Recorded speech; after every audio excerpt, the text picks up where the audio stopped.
Okay, I've got one last example for you, and this example is a little more complicated because in real life, sometimes we run into a situation where we can only collect data points rather than have a function.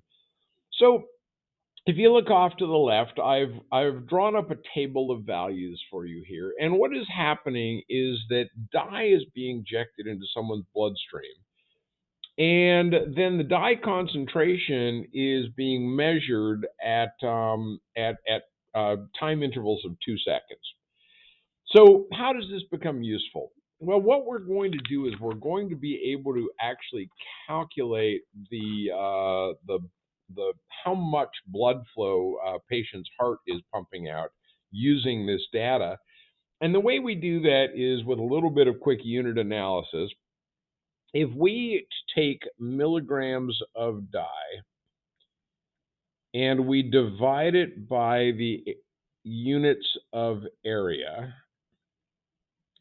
and we're not going to worry too much about why we came up with this or how it came up with. The experts in this kind of thing did it. We're just the math guys.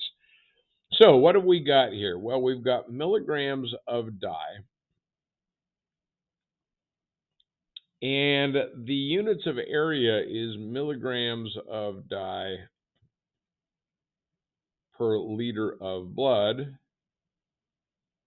Blood times the time in seconds. That's the concentration. This is C times T, concentration times time. So the milligrams of dye clearly cancels out. 1/1 liters gives us liters of blood on top per second. So we can see that if we take the amount of dye that we injected, this number right here, and we divide it by the area underneath this curve, we'll get blood flow. So how do we do this? How do we get this approximation of area?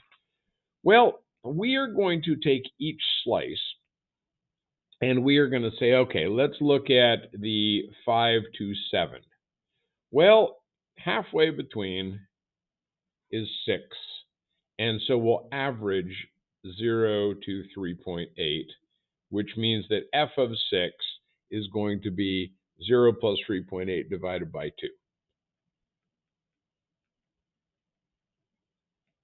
which is 1.9. And then we're going to go from 7 to 9. And we're going to say, well, f of 8 will be the average from 3.8 to 8.0. And that's 3.8 plus 8.0 divided by 2, which is 5.9. And we can do this for each value in between one of our time intervals, 5 to 7, 7 to 9, 9 to 13. Why don't you go ahead and work your way down that table and just do the calculations. There are some tips, there are some tricks you can use in your graphing calculator. Oh boy. Tell you what. So what we get is that for each slice, if we take the average concentration, that's the height, and we multiply it by 2, which is the width, because our time intervals are 5 to 7, 7 to 9. We're going by 2-second intervals. So our slices, each pair of numbers, will give us one area. Now, we do all the calculations one at a time. There are some shortcuts that you can use in your calculator. And what we discover is that the area under this curve is equal to 55.2 milligrams per liter seconds. Since we injected 5.6 milliliters of dye, we can find the cardiac flow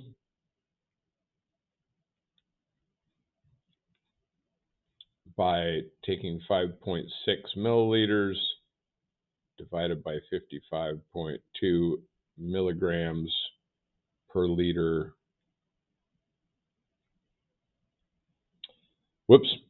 Milligrams of dye, not milliliters of dye, and divide by 55.2 milligrams per liter second, and that gives us 6.09 liters per minute.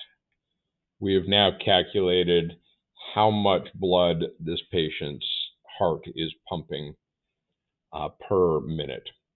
Okay, if you are in my class, go ahead and do exercise 17 in the book.